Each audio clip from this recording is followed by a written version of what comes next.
potem ko je v lanskem letu potekal postopek sprejema občinskega podrobnega prostorskega načrta za to območje ter izdelava projektne dokumentacije, so se konec septembra na območju, kjer bo stal nov prizidek knjižnice, začela arheološka izkopavanja.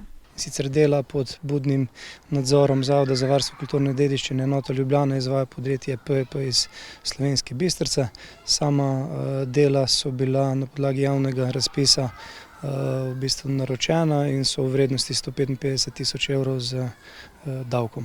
Ja, arheološke raziskave potekajo približno 3 tedne.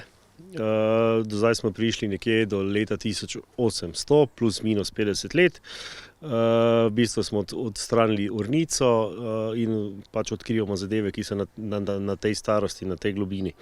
Namen imamo izkopati še vsaj 1 meter, da pridemo do mnogo starejših zadev, ki jih pač pričakujemo. Odkrili smo jih sondiranjem in to so prazgodovinske stvari. Istočasno z arheološkimi izkopavanji bo pripravljen teren za gradnjo temeljne plošče za prizidek. Izvajalec arheoloških izkopavanj ima v obsegu del predvideno tudi odvoz zemljine na deponijo, da v bistvu ne prihaja do nepotrebnih podvajanj premikov zemlje, tako da bo v bistvu teren pripravljen za gradbinca, ki predvidevamo, da ga bomo zdaj v mesecu oktobru z razpisom začeli izbirati in da bo potem do spomladanskega časa tudi izbran in da bo z deli lahko v naslednjem letu začel. Naložba izgradnje novega objekta oziroma prizidka v skupni izmeri 1675 kvadratnih metrov in rekonstrukcije dela samostana ter obstoječih prostorov knjižnice v izmeri 1011 kvadratnih metrov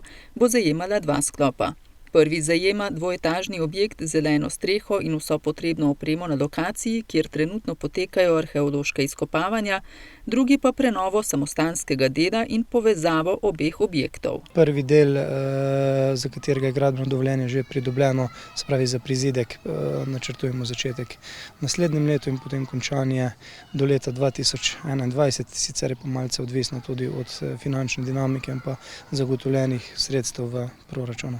Za drugi sklop naložbe je trenutno v izdelavi projektna dokumentacija. Najprej bo pa sam obseg potrebno prilagoditi tudi finančnim možnostim in pa dobljenim cenam za v bistvu to prvo fazo za prizidek. Je pa ocenjena prva faza na 5 milijonov 300 in pa rekonstrukcija samostana na 1 100 000 evrov. Del sredstev je za naložbo zagotovljenih sredstev javnega poziva za nepovratne finančne spodbude za nove naložbe v gradnjo skoraj nič energetske stavbe za sofinanciranje, ki ga je v letošnjem letu objavil Eko sklad. Občina je z tega naslova pridobila dobrih 380 000 evrov.